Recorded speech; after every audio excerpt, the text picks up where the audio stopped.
வாங்க இடியாப்பம் செய்கிறது எப்படின்னு நம்ம பார்க்கலாம். நான் வந்து ஒரு 1/4 கிலோ பச்சரிசியை வந்து நல்லா ஒரு 4 மணி நேரம் ஊற வச்சுட்டு கிரைண்டரில் அப்படி இல்லைன்னா மிக்சியில் கூட நம்ம வந்து அரைச்சிக்கலாம். நல்லா நைஸாக தண்ணி சேர்த்து தண்ணியாக இது மாதிரி அரைச்சிக்கணும். அரைச்சதுக்கப்புறம் நம்ம எந்த பாத்திரம் வேணாலும் யூஸ் பண்ணிக்கலாம். அடுப்பில் அந்த நம்ம அரைச்ச மாவை வந்து பாத்திரத்தில் ஊற்றி வச்சுட்டு அதுக்கு தேவையான அளவு உப்பு சேர்த்துக்கணும். 1 ஸ்பூன் அளவு எண்ணெய் சேர்த்துட்டு நம்ம நல்லா கைவிடாமல் கலரிக்கிட்டே இருந்தோம் அப்படின்னா நமக்கு அந்த தண்ணியாக இருக்கிற மாவு அப்படியே கெட்டி பட்டுக்கிட்டே வரும். அப்படியே அதுவும் வெந்துடும். இப்போ பாருங்கள், நல்லா வந்து நமக்கு கிடச்சிடுச்சு மாவு. இப்போ அடுப்பு ஆஃப் பண்ணிவிட்டு நல்லா ஆற வச்சதுக்கப்புறம் ஆறினதுக்கப்புறம் நம்ம வந்து இடியாப்ப அச்சில் போட்டு புழிய வேண்டியது தான். இதுக்கு நம்ம அரிசிலாம் காய வைக்கணும்னு அவசியம் கிடையாது.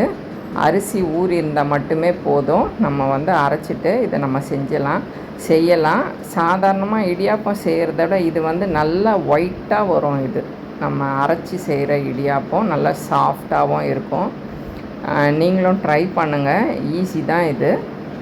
இப்போ நம்ம புழிஞ்சிட்டு இட்லி குண்டால் நம்ம வந்து வேக வச்சு எடுத்துட்டோம் அப்படின்னா நமக்கு இடியாப்பம் ரெடி. நீங்கள் வந்து சர்க்கரை தேங்காய் போட்டும் சாப்பிட்லாம். அப்படி இல்லைன்னா உங்களுக்கு தேவையான சைட் டிஷ் என்னவோ செஞ்சு நீங்கள் சாப்பிட்லாம். உங்களுக்கு இந்த வீடியோ பிடிச்சிருந்ததுன்னா லைக் பண்ணுங்கள், ஷேர் பண்ணுங்கள், சப்ஸ்கிரைப் பண்ணுங்கள். தேங்க்யூ.